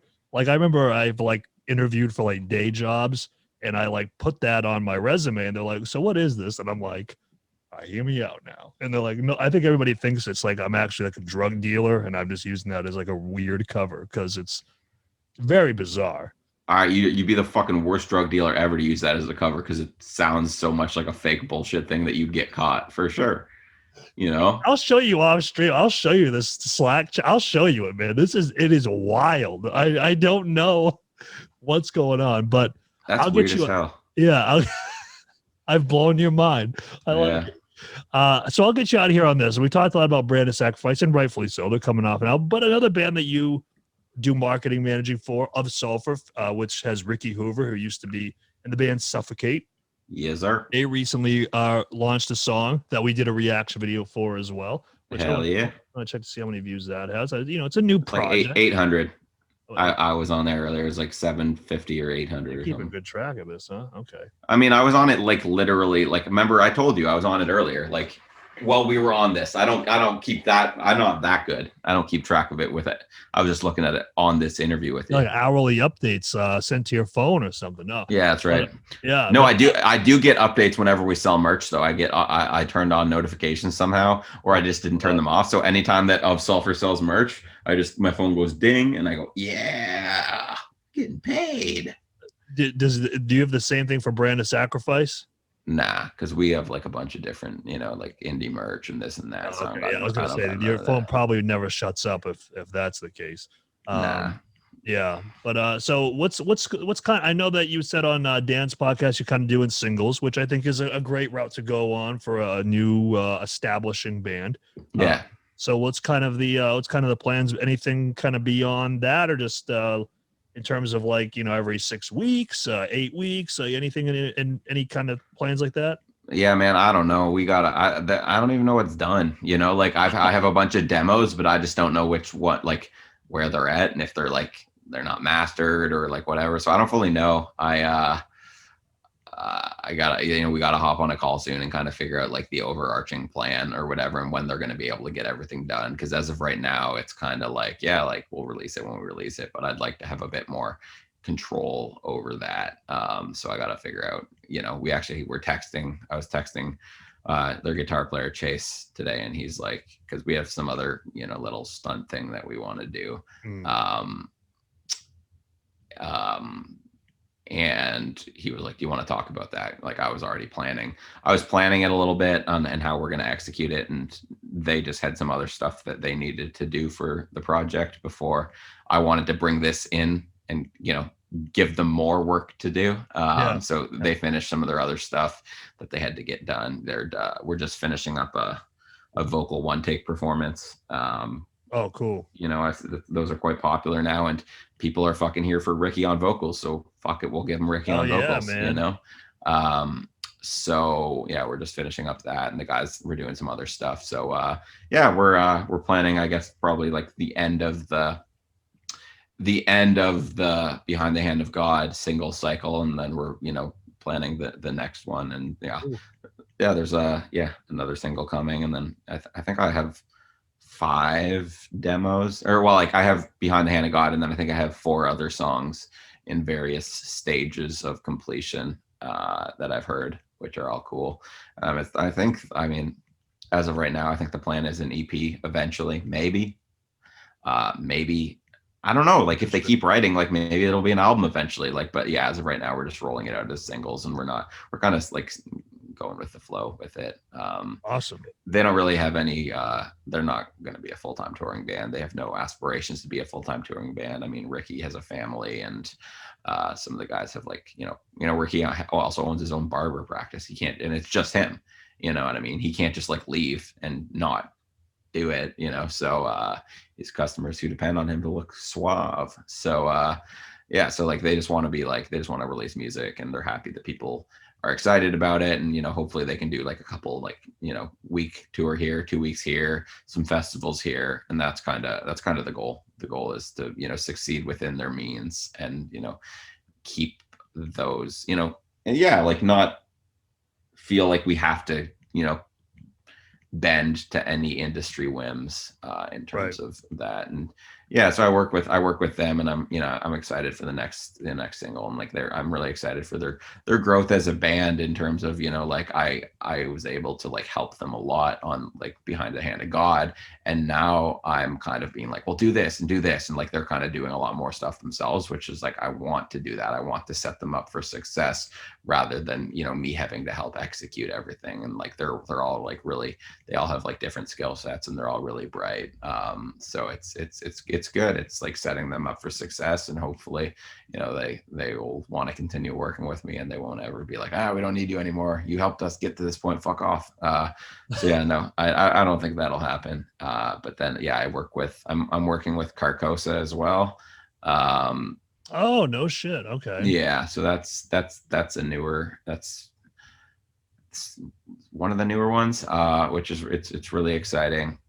We've been figuring out some release plans for them for some stuff, and can't really talk about it too much, but it should be pretty exciting. And then Damn. I'm working with this band called Nightwell. They're like a emo pop punk band, but like a lot of those bands are super pop influenced now with like a lot of synth parts and whatever. They're like that. And Terrence, who plays drums in the band, was actually in the band Safe to Say, who are now called Locket. And when they were called Safe to Say, they were the first release on my record label back when I did that. They're on Fearless Records now, Locket. And Oh wow. yeah, I mean, when they were called Safe to Say, they were on Side One Dummy at one point. But yeah, so it's cool that I'm working with Terrence again. And yeah, there's that other band I can't talk about. There are some other bands who have Blink-182. Yeah. Blink-182, exactly. It's the code name for it. Yeah. Yeah. There's some other bands that I've been in talks with, but we haven't really locked anything. But yeah, as of right now, it's like Brand of Sacrifice, Carcosa, of Sulfur, Nightwell, and then Blink-182. Hey, wow, that's quite the roster you have there. Yeah. I like you like to hear that. Listen, Brad, I can see you look very. I'm just worried. I don't want you to overextend yourself. You know what I mean? I worry about your well-being. Nah, I mean, honestly, dude, my problem is that I'm not tired. I've just been sitting in this general position for a very long time. So my body's just like, not even just right now. I mean, I'm just saying in general, you're doing all the, I know listen, I know that you're the most popular deathcore magnate right now in the marketing. I just don't want you to be, I want you to get your 8 hours. You know what I mean? Yeah, dude, a lot of people say to me like, when do you sleep? And I'm like, I don't know, man. I do get a pretty decent amount of sleep. I just like, I don't know. Sometimes I wake up in the middle of the night with an idea, so I work on it for a little bit, and then I go back to bed. But I still get like a decent sleep most nights. Like I'm not like people have like asked me like, when do you even sleep? And I'm just like, do you even sleep? I'm like, yes, I do. Like, just like, because sometimes I'll like have to.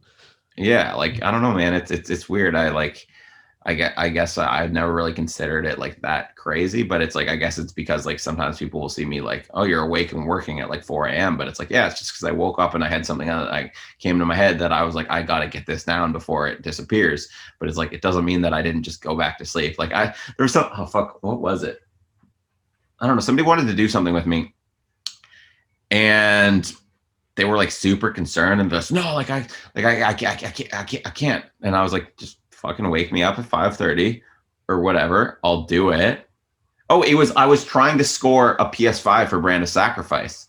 Oh. And like, it was supposed to like, there was rumors that like an Amazon link was going to go on sale at like fucking 6 a.m. or something like that. Oh man. So I was like, yeah, I'm going to wake up and I'll try. And the guys were like, you don't have to do that. I'm like, I don't care. I'll like set my alarm for fucking, 5 minutes before that. I'll try. And if I don't get it, I'll just go back to sleep. If I do get it, I'll probably just get jacked and excited and just be up for the day because I'm like, I got the fucking PS5. But like, I was like, whatever, man. I'll just go back to sleep. Like, I'll just wake up and oh, it's raining outside. What's up? Hell yeah. But yeah, no, I was just like, whatever. I'll just go. The benefits and joys of being freelance is I can do whatever the fuck I want. So some days I stay up really late and work on a lot of stuff, and then the next day I sleep in.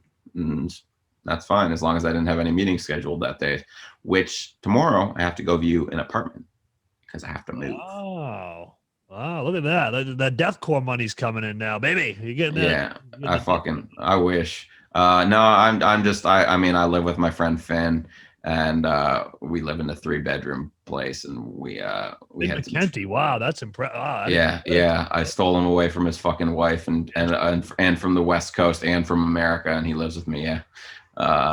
No, he'd fucking kill himself if he had to listen to as much deathcore as I listen to. No, I live with my friend Finn. He sings in a band called Great Grief. They're on No Sleep Records, but he's from Iceland and moved here in December and he's vegan straight edge too. So we live together in a 3-bedroom apartment. We had some troubles finding somebody for the fucking 3rd bedroom. And I was just like, you know what? Fuck these motherfuckers. I'm just going to get a 2-bedroom place with you. Cause even if we do find somebody else, they're going to throw off our vibes. Cause I like fucking hanging out with you. And like, if somebody else is going to come in here and be all super serious and shit, I'm like, get the fuck out of here. I like to have fun with my friend.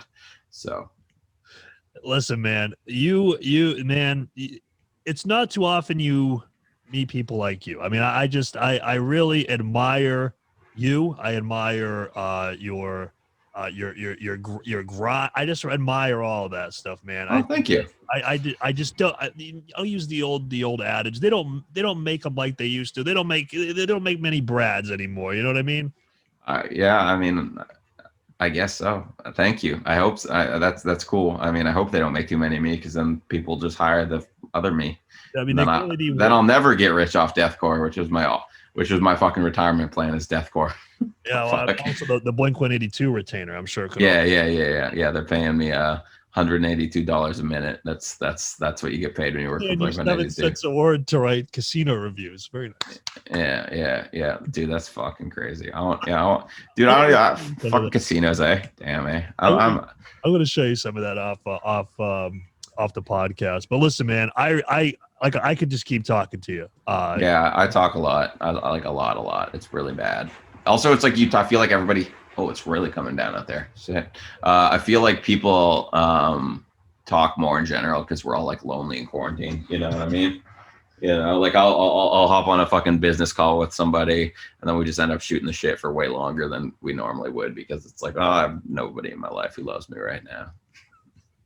I love talking. Because see, like I just really enjoy talking to. Don't get me wrong. I love talking to the band guys. You know, those are always fun to talk to. You know, like I had Frankie on or Sabian from Alpha. I love talking to those guys. But like for my role for our band, I'm learning. You know, like I said, this is my first band. I mean, we formed in 2018. I don't know what the frig I'm doing. I'm just trying to figure stuff out as I go. So to learn new stuff from people like you helps me, and you know, hopefully, you know, you have a good time while you're here, and we have a good we have a kinship forms. Hell yeah, dude, I'm learning while I go too. I don't know what the fuck I'm doing. I just like come up with ideas. I'm like, that sounds like a good idea, let's try it, and then it ends up being good, and I'm like, yeah, see, that's another fucking thing to add to my bag of tricks that fucking works somehow. So I don't know, man. I think a lot of people, I don't know. I used to be like, wow, how do they do that? And I'm like, they were probably in the same position that I am. Like, they don't fucking know what they're doing either. And they're all just pretty good at looking like it. So I'm trying to demystify that. I don't know what the fuck I'm doing either, but I'm doing pretty good. So you can do pretty good too, even if you don't know what the fuck you're doing either. Have a fucking brain and think about it a little bit. You know, it's like, you don't need to fucking go to school for it. You're promoting something. What would make you want to click on something? All right, cool. Like, do that. Probably, you know, it's not rocket science. You know, there's not a fucking right or a wrong way to do it. I mean, there's a wrong way to do it. There are definitely things you can do that are way wrong, but yeah. Well, I think that's a great way to end it there, man. Brad, thanks for doing this. And listen, where can people find you out there on the internet? That's the obligatory end of podcasting to ask. So, you know, I gotta ask. Yeah, dude, I was on fucking my friend DK from Bangers like Twitch the other day, and he kept like trying to give me like, he's like, oh, what are you trying to plug? And I'm like, I don't know, man, just follow me on Instagram, you know, like because like it's like, I don't know, like there's always stuff for me to plug that, or like that I want to plug that I can't plug yet. Like I'm working on stuff, like, but if you follow me on my social medias, when it becomes, you know, when it comes out, you'll see it, you know. So it's like, he was just like, just what do you want to drop? And I'm like, nothing right now. Fucking go buy the Brand of Sacrifice album and listen to Sulfur. You know, like that's all I've got right now. But when you want to see everything else that I've been working on, follow my Instagram, and then you'll see it as it comes in, you know? So, yeah, I don't know, man. I'm at Brad Seed on Instagram and on Twitter. And then on Facebook, no offense, but don't add me unless I know you. Like, I don't know, man. Like, I deleted my Facebook over the summer or over quarantine because I just like, I had so many people there who were so like lovely and like support what I do, but I couldn't see my actual like real life friends posts anymore because they would just get buried under the posts for the other people. So, you know, my Instagram and my Twitter are very public and I talk to everybody there, but you know, on my Facebook, I mostly only add people that I actually like, I know, or, you know, have worked with or whatnot. Just, you know, nothing personal. It's just, you know, I got to keep something for my, it's just you're a weirdo. Okay. Leave Brad alone. Yeah. Leave me alone. He's just trying to, you know, build more relationships with the people that he already knows. Okay. So there you have it, everybody. Brad Seed on Twitter and Instagram, and make sure you check out Of Sulfur, Behind the Hand of God, their latest single, and also Lifeblood, the new wave of deathcore, my current album of the year right now. 12 tracks, 2 interludes, 1 intro of just pure, unfiltered, just got. I mean, it's one of those albums that, like, you know, there's not too many albums nowadays where front to back you just want to listen to every song, but Lifeblood is that. Brad, thank you so much for doing this, man. Yeah, no worries. I'm glad it's your album of the year. It's my fucking album of the year too, and I'm not biased at all. I'll tell you that.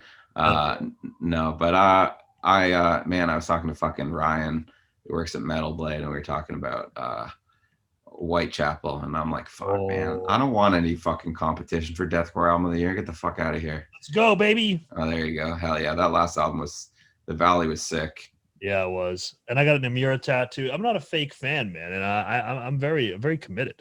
Yeah, I'll get a Brand of Sacrifice tattoo eventually. I have 2 Converge tattoos. I have a Curl Up and Die tattoo. I have a Killing the Dream tattoo. Good vocal fry there. Now project that. Let's see what you got. No, that hurts, bro. I just like to go, yeah. I just like to make monster noises. It's definitely not proper vocal technique, but it's fine. I just like to make noises, or like,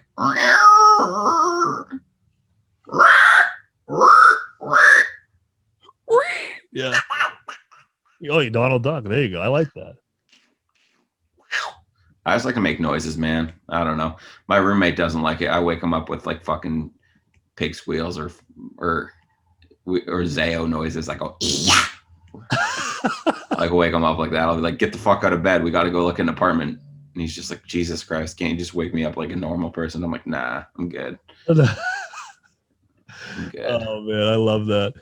All right, man. I'm gonna show you that casino. Just real quick before you go. I just want, because I don't get to share this with anybody, and it's like my secret operation that is just like that's just nobody knows about that now. Oh, so are we done now? We're not recording anymore. We are. Thank you so much for watching this episode of the TrueShot Guest Spot podcast. If you would like to support us, here are some ways how you can do so. If you're watching on YouTube, leave us a like, a subscribe, turn on the notification bell, all that good stuff. Leave a comment down below. If you're on Spotify, share this on your Instagram story. Tag me, tag Brad, tag Brand of Sacrifice. I'm sure they'd love to see it. And if you're on Apple Podcasts, leave us a review, hopefully 5 stars. But if you leave us a 1-star review, I'll still take it, but I will find you. And I will kill you. Anyways, thank you so much for tuning into this episode, and I hope to see you in the next one.